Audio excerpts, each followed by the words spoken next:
invited me to be with you this morning, I said yes before he had time to change his mind. Every connection with the mater is special to me, and I use every occasion I can of being here. For those of you who have never heard of me, but Mark has mentioned a bit, I should give you a bit of my background. To begin, I can say with certainty I'm the oldest person in this room. And the reason, and it's not my fault, is because I was born in 1925 and in Ireland. There were 9 in our family. We grew up on a small farm of 53 acres, very different from what happens in Australia. Slightly larger than the usual farm for that time, a farm that provided us with most of the food we needed. There were cows and calves, hens, chickens, geese, and a hard-working horse we all loved and cried over when he died of rheumatism at a very old age. When milking the cows, my mother, who had a good voice, always sang. She believed it relaxed the cows and they gave more milk. So, on coming home from school each afternoon, we all helped with the farming. Family nightly prayer, including the rosary, was routine. A well-known Irish priest, Father Peyton, used to say that the family that prays together stays together. I believe that. In June 1947, along with 9 other sisters who were also giving their lives to God, and following a tedious 5-week-long voyage on a troop ship, I arrived in Brisbane ready to do whatever I was asked to do. I recall having pointed out to me the 2 significant buildings in Brisbane at the time. That was the City Hall and the Custom House. Still significant buildings, but we didn't have the high-rises. Within 2 weeks of my arrival, I was teaching grade 2 children, 42 of them at St. Joseph's School, Kangaroo Point. I remember their happy, trusting little faces looking up at me. They were a delight to be with and to teach, and I thought, well, this is what all Australian children look like, and this is what they'll be like, no problem. So, very soon I was told that the inspector would be coming, that he would examine the children on all the subjects, but that he was very particular that grade 2 children knew Roman numerals up to 12. And he also wanted to know where did the Roman numerals, where did they come from? So with my brilliant career in teaching at stake, I set to making sure they knew their Roman numerals well and telling them where Rome was. And I'm sure that for emphasis I would have said the Pope lives in Rome. But anyway, we were well prepared. The inspector came, he examined the children on subjects, and then he went on to the Roman numerals. Well, they were wonderful. They knew it very well. And he said, I can't fool you. No, sir. You know it very well. You said, yes, sir. And they were jumping up in the seats. He was a lovely man. He had eating out of his hand. And I thought, we're great. I'm great. I'm a great teacher. Look, listen to them. And then he said, Roman numerals, where did that all come from? Every hand went up and they said, from Ireland, sir. And look, even back in 1947, mass murder was against the law, but I thought about it. And I looked at the inspector, and he was grinning from ear to ear. He'd done what he'd set out to do. But at the end of 6 months teaching, and without warning, and along with 6 other school sisters, off to the Mater I was sent to train as a nurse. I wonder if Roman numerals had anything to do with that decision. And anyway, the prospect terrified me, but I went there, hoping I'd be such a failure that I'd be sent back teaching. No such luck. There followed many years of nursing, including spending several years in the operating theatres.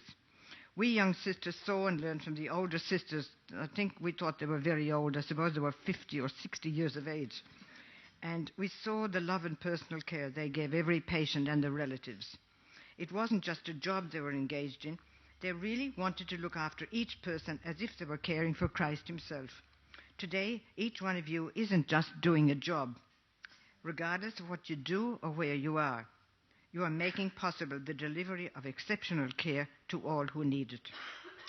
The routine of my life ended, as Mark talked about, when I was told I was to be administrator of the Mater hospitals.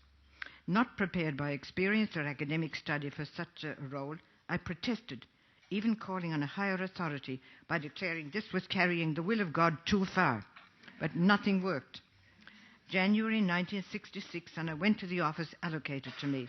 It was on the 3rd floor of what is now the Duncan building. However, there was nothing for me to do. No job description and nobody to tell me what I was expected to do.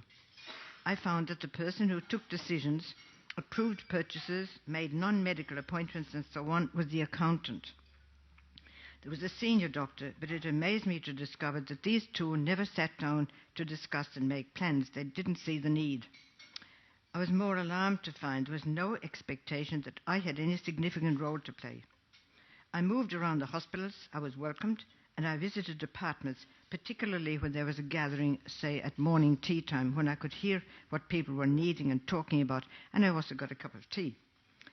Surprisingly, there were only 2 occasions when people met to discuss hospital matters: the monthly board meeting and the medical staff committee, which reported directly to the board. I attended board meetings, but I had no contribution to make. I just sat there. I didn't know anything. Perhaps some of you may long for those days, no meetings to attend, but I wouldn't recommend it. Some years earlier, I had completed a diploma in nursing administration. During that study, the subject of management fascinated me, particularly the opportunity that successful management had of keeping everyone informed on whatever was happening. I persuaded the doctor and the accountant that we meet once a week.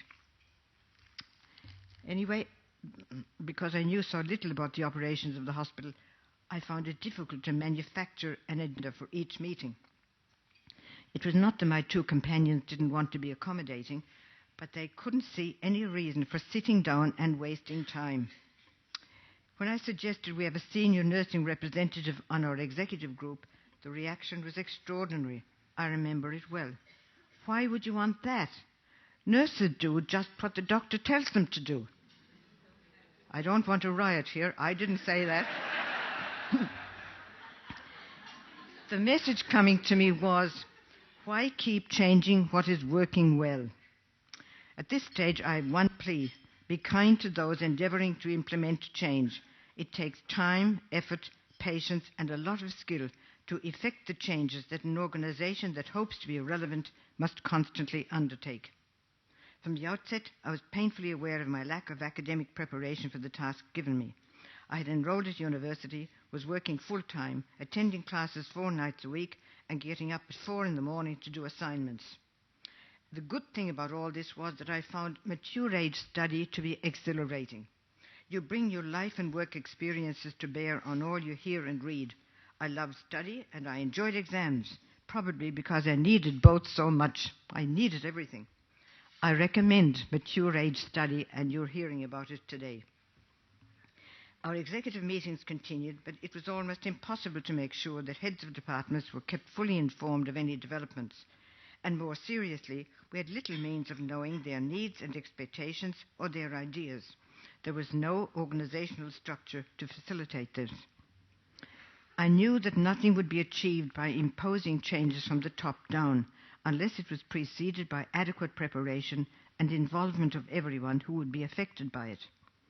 I broached the subject to the executive, suggesting that we needed to engage in management training for ourselves and for heads of departments across the entire complex. The response was negative. The accountant advising me, he knew all about management, having studied it 25 years earlier when he did accountancy. I knew then that I was in trouble. I wish I had known then of the famous John Cotter, a professor at Harvard University, a man recognized as a world-famous change expert, who in his book Leading Change spells out 8 precise steps if effective change is to be achieved. In summary, these steps may be reduced to 3: a compelling reason for change, a clear vision for the future, and a coherent plan for getting there. When I look at these steps now and compare them with what we attempted to do in the 60s, I can see that we definitely had a compelling reason for change, no doubt about that. But we lacked clarity on what the future might be, and our plans to implement steps to lead us forward were often uncertain. However, we struggled on. It's highly unlikely I will ever, at this hour of my life, hold a leadership position again. But I still read anything I can find on leadership. I don't think any one of us ever reaches the pinnacle of successful leadership, but that doesn't stop us from thinking and dreaming about it. I found comfort in a book by Canadian Michael Fullan, Nuanced Leadership, published in March this year. He talks of 3 areas significant for leaders. Each one of you here is a leader, or you wouldn't be here.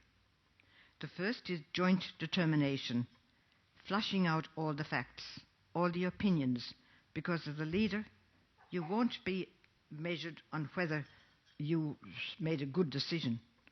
but you'll be measured on whether it was a good thing that you did, that you involved everybody. Let the group be the foundation for success.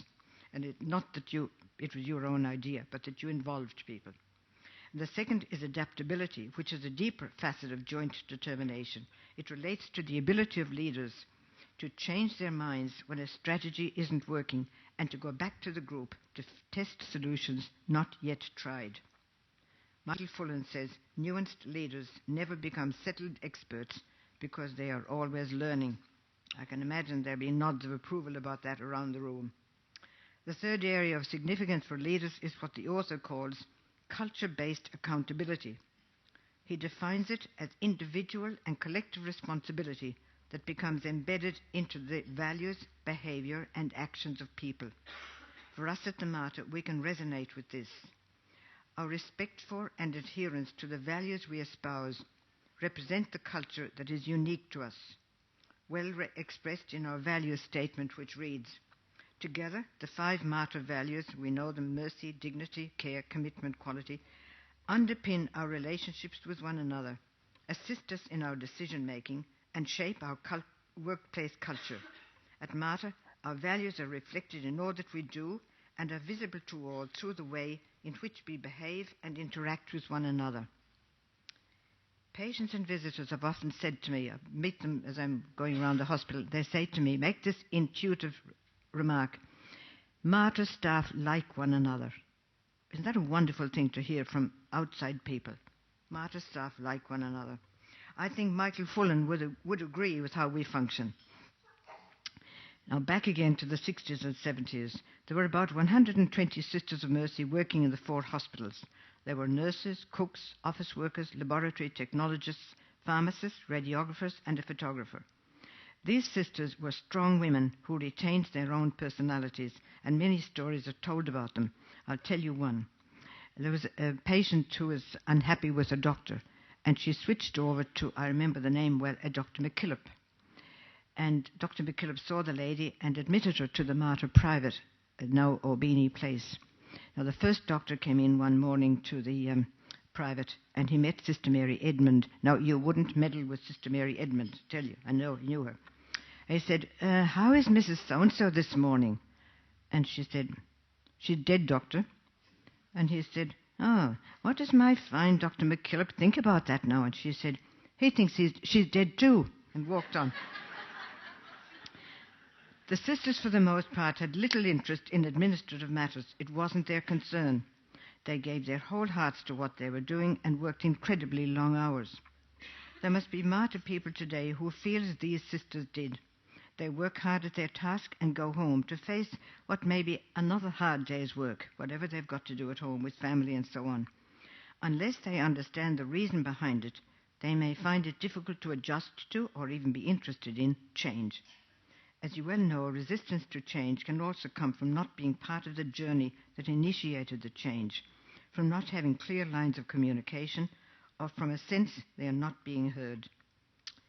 It was clear to me that some form of organizational structure needed to be put in place, but how to go about it, how to achieve it, occupied a great part of my day and even sometimes into the night. At university, I came to know and appreciate the man who taught leadership and management. I talked to him of our situation, suggesting he could help us, but also advising him that if he were to become involved, not everyone would make him welcome. He was ready for the challenge. We talked about it, and I plotted with people within the hospitals who wanted change. Gradually, a low-key, unofficial discussion commenced within the campus on what we rather grandly called a management development program.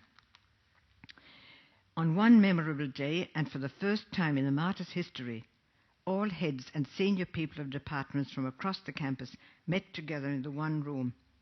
I was nervous. What saved the day was the opening comment by the lecturer. If there is anything wrong with an organization, look to the top. That satisfied the most unwilling of the participants. It wasn't their fault that things were going bad. As for myself, I was very happy to accept blame for what seemed to be some in the room to be unnecessary interference with what they perceived to be proven and smooth workings of the hospitals to date. I must add, however, that the vast majority of the people in that room were excited and enthusiastic with what was presented. Because we were determined to keep everyone involved, progress was very slow. From memory, I think it took us over 12 months before we had established what we called a governance and management structure. But when it was in place, most people understood it. It served us well, but only for a few years. That won't surprise any of you. We were growing and we were changing. No worthwhile organization remains static, particularly in its structure. Here I'd like to insert something I believe to be critically important to the smooth running of any organization. It relates to the need for observance of the established lines of communication. From time to time, differences between a member of a unit and the head of the unit will arise. It can be soul-destroying for the head of the unit to be bypassed by a team member and, without being aware of it, have a matter referred to a higher authority, and then to hear about it from the higher authority. There may well be occasions, of course, when a matter needs to be referred on, but desirably this takes place following a discussion between the parties involved. Should agreement not be reached there, either person can declare that this matter needs to be referred on and that he or she will refer it on. Take the responsibility there and express the honesty of it. More serious, I think, would be the situation should a senior member of an organization bypass a recognized head of a section to begin negotiations with a junior member of that person's area of responsibility and authority. Should this occur, it would be destructive of good relationships, quality of services, would create a lot of unease, and if continued, could harm even the very culture of the organization. Occasionally I've said to me, the matter isn't the same as it was when the Sisters of Mercy were here. My answer to that is a very pious and earnest, thank God. We are not a ministry that is stuck in the past. The Martyr mission statement, to which I will refer later, makes this clear.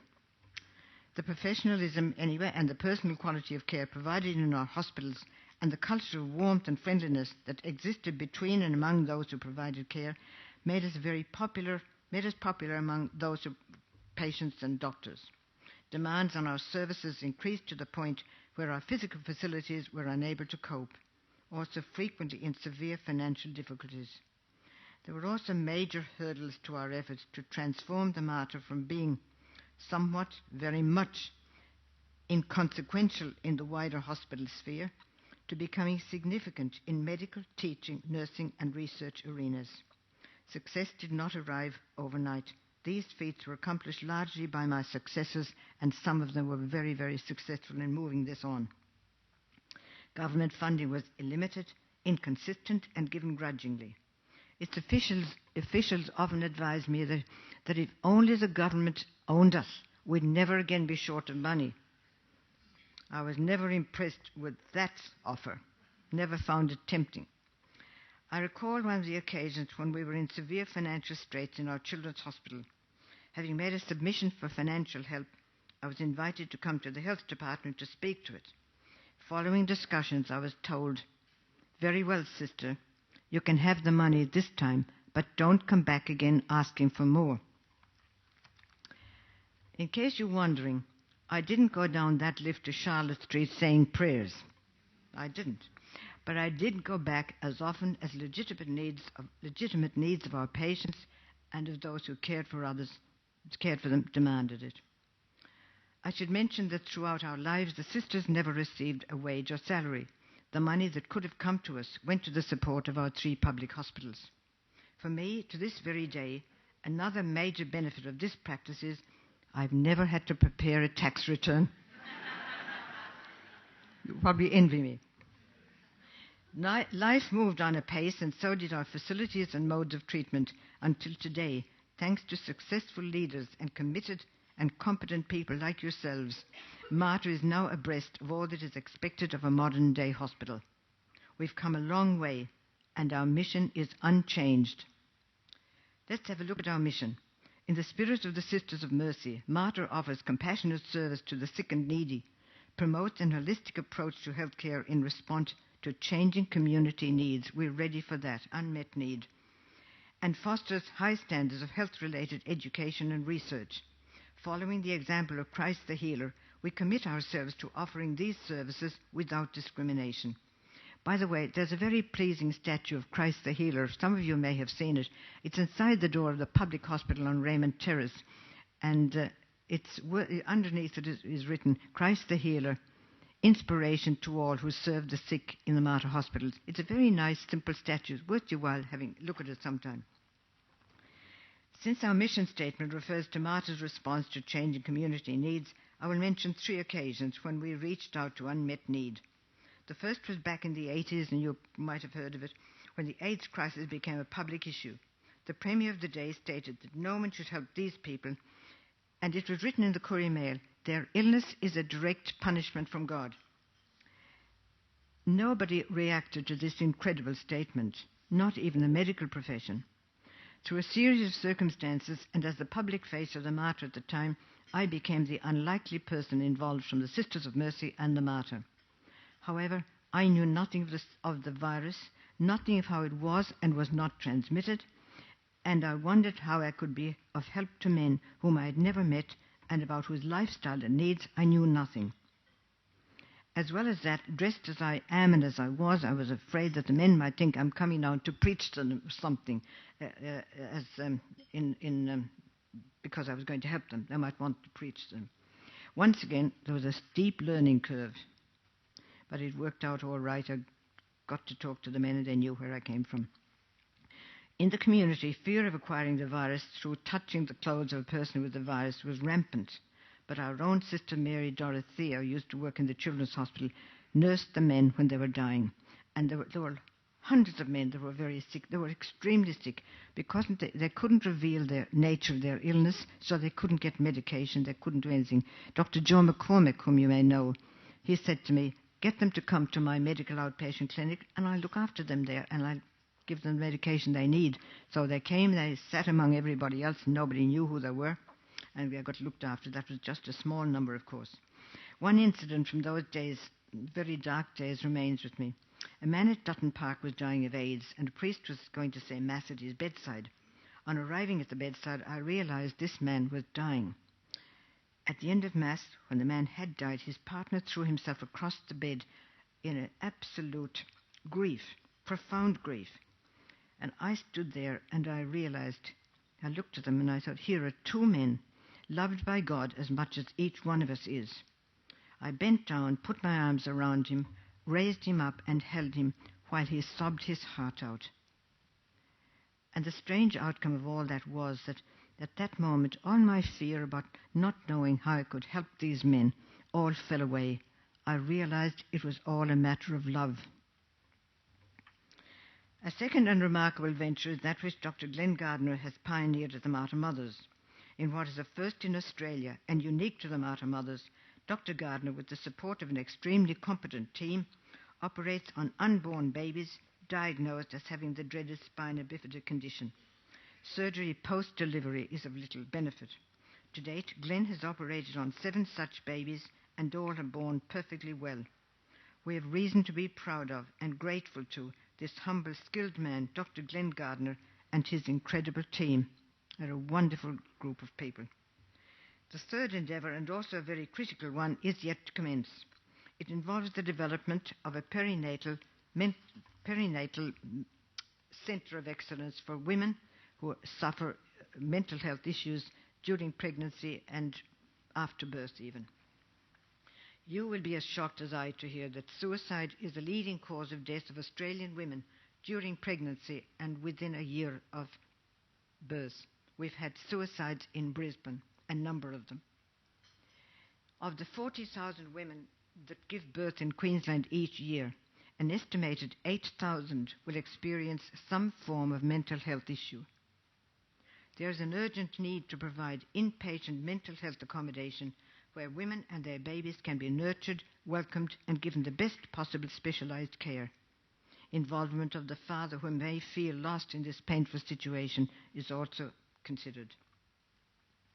You may or may not have heard the wonderful news that the Martyr Convent, where every martyr sister, including myself, spent many years, is to be repurposed to become Queensland's largest perinatal mental health centre to support such women and their babies. It warms our hearts to think that the loving purpose to which our home of many years is to be directed. The cost of redesigning this building that dates back to 1927 and is heritage listed is the enormous sum of $10 million. It was a simple place when we lived there. But if it becomes this thing, and it will become this centre, I've told them they have to get rid of the bell that relentlessly rang at 5:15 every morning, winter and summer, 5:15. I said, get rid of it. Get rid of that bell, wherever it was. And anyway, through the untiring efforts of Nigel Harris and Leslie Ray from the Martyr Foundation, $5 million have already been raised. Nigel, Leslie and myself are actively involved in searching out anyone with money to spare to get this much-needed work started. So would you join us in doing what we can so that through our combined efforts we'll see to it that this much-needed and great service will soon be available. I shall end with a story. Many years ago, my sister Nuala and I were on holidays in Ireland. Our family took us to Mayo to see what is called the Celtic Furrow, a centre which traces cultural, historical and spiritual roots over 5,000 years, all graphically depicted. Then followed a walk through a meandering labyrinth that depicted 1,000 years of sad history in Ireland, persecution, invasion, famine and suffering. But they remained a people of hope, as symbolised by the Celtic cross that stands resolutely at the centre of the labyrinth. As we emerged from this labyrinth, confronting us was a message writ large over the exit, very large. 3000 AD, we are what we are today, mainly because of your decisions. Each one of you here this morning possesses an intrinsic desire to be the best you can be. I'm certain that in your many and varied roles, you are committed to continue being exceptional people, providing exceptional care to our patients and their relatives. May God bless each one of us in this very unique ministry that is Martyr.